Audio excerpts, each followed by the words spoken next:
This video talks about my experience in working with Eric Pritchard on his Pritchard amps back in the 1990s. I first heard about Eric Pritchard from Bud Armel.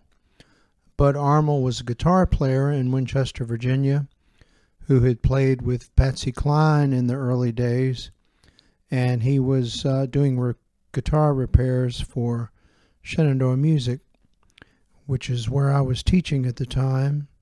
And he told me about this man in West Virginia who was building these guitar amps, solid state amps. Not too long after that, I saw an ad in Vintage Guitar magazine that Eric had placed, and he was looking for guitar players to come and test out his amplifiers. I contacted Eric and went up to visit with him and tried out some of his amps, and I was really impressed with what he had come up with. One of his first amps was basically a power amp, and then he had these modules that you could place inside of the frame, and each module would replicate the sound of a different type of amp, whether it was a Marshall or Boogie, a Fender, etc. And I was really impressed with the clean sounds that he was getting, but I thought that the distorted sounds needed a bit of work. So not long after that, Eric was nice enough to send me a letter thanking me for coming up and checking out the amps. And not long after that, he contacted me about coming up to continue to listen to upgrades and new models he was producing. First, a little bit about Eric. Eric got his degree in mathematics and electrical engineering, and later he worked for the U.S. Navy. And while he worked with the Navy, he had a machine shop where he would build custom camera equipment. And this is where he met Paul Reed Smith. He helped Paul get his guitar shop going by designing and building a duplicarver, which allowed Paul to carve guitar bodies and necks from hand-carved masters. He also designed and built body lamination glue process, and he built many of the router and drilling fixtures. And he also designed a fret slotting adapter for a milling machine that was equipped with a digital table measuring system to precisely position the frets. Eric designed the first amplifier that PRS manufactured, called the harmonic generator. They started taking prototypes around to some artists to check out. One of the first artists that they took the amp to was Carlos Santana. And he tried the amp, and he said it sounded like white wine and that it should sound like red wine, which Eric didn't quite understand. And he added, it sounds like glass and it should sound like flesh. So Paul took a third generation amp to see Al Di Meola, whereas he said it was dead and should be alive, which didn't give them much of a clue. Eventually, after the PRS amp did not do well on the marketplace, Eric decided to start his own amp company, the first of which was called Deja Vu.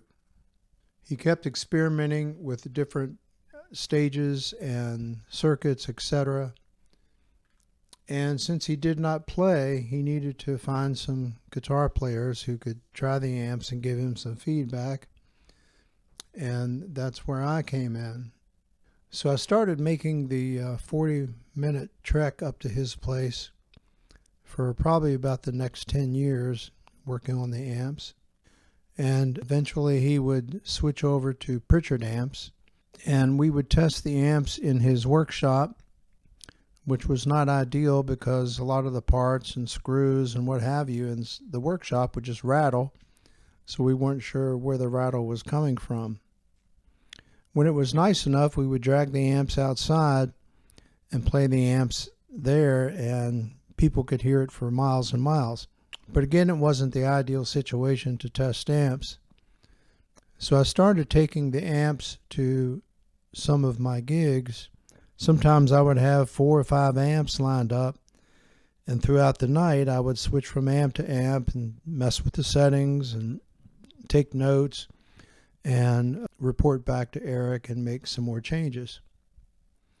In this one photo, I think this was one of my birthday parties where I had a jam session, and guitar player on the left is David Linneberg, who went on to play with J. Cole, and on the right is David Tobacco, who still plays as a solo artist. And in the next photo, we have a jam session that took place at Jim McCoy's Troubadour Lounge up in Berkeley Springs, West Virginia. And you can see all of the Pritchard amps lined up that everyone was using. Bass player is Roy Dixon, who is Dan Aykroyd's brother-in-law. And then seated on the right is Bud Armel, who played with Patsy Cline. At some point, we took some of the amplifiers up to a trade show. I think it was in Philadelphia. This is a photo of the Sword amplifier that Eric built for me that I still use today. And at some point, Eric was trying to put together an endorsement deal with Jeff Healey. And we drove down to Charlottesville to a club where he was playing with some of the amplifiers. And he used one of the amps that night. I think he just used a head running through his Marshall cabinet. And of course he had his foot pedals. And of course he was amazing. And after the show, we went on the tour bus and hung out there for a bit with him. But I don't know what happened with that, but the deal didn't go through. I'm going to add links in the description. One of them is a video of me demonstrating the Sword amplifier. And another one is a demo reel that Eric put together to demonstrate the amps. And included in that video are John Previti, who played with Danny Gatton, and Rick Whitehead. He's the jazz teacher at Shenandoah University in Winchester, and Robert Fiester, who did the narration on the video.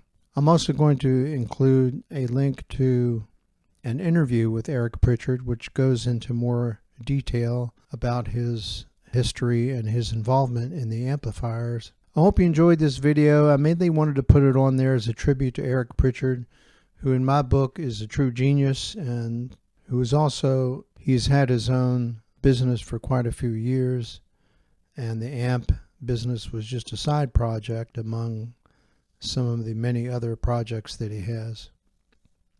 So thank you for watching, and keep on rocking.